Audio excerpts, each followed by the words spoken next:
And when the mail call come, during count time, you had to get on your bunk. We'd be looking at the door, because that's where they slide it under the door. If you don't get one, your heart just drops.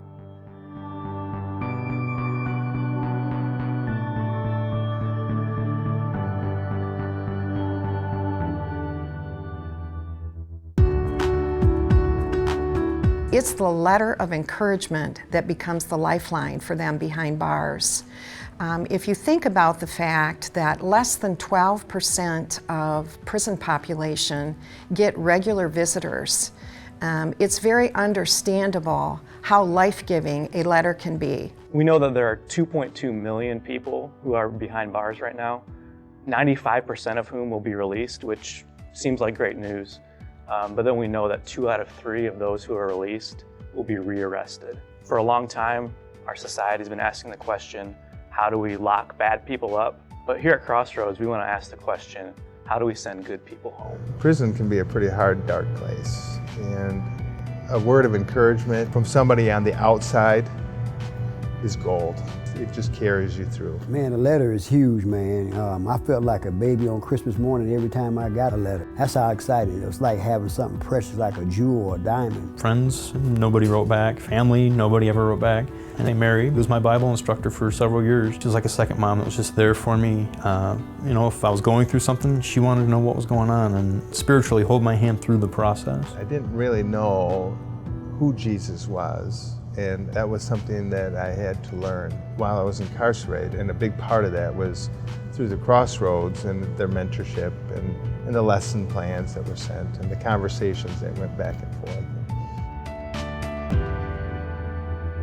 A letter in the mail is the high point of my week when I receive those lessons. It's something I feel the Lord has called me to. I have some educational background in Bible training and teaching, and this is just a beautiful fit.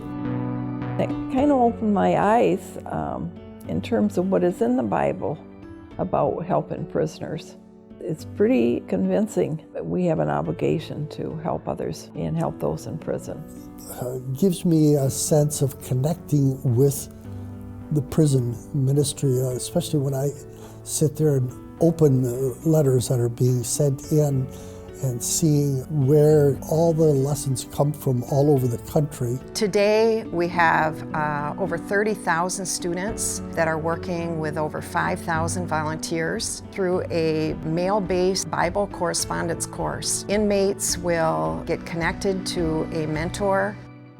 The basic program of bringing the church and church members as mentors in connection with prisoners in the prisons and the locations around the world. But the lessons are designed to build your relationship with Jesus and strengthen your relationship with the Father. 95% of these prisoners are going back to their homes by the end of their sentence.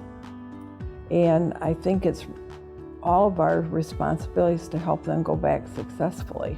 I don't care where you've been, I just care where you're going, and to come alongside of that person and help carry them through the coming days. Serve the lost and lonely, to reach out to the widow, to the orphan, to the prisoner, and that's what Crossroads does through the mentorship program, and I wanted to be a part of that. That's what we're supposed to do. I mean, it is biblical. Yeah, we invite you to be a part of a movement of churches across the world who are taking up the call to minister and to remember those in prison, writing a letter to those behind bars. You are actually visiting them.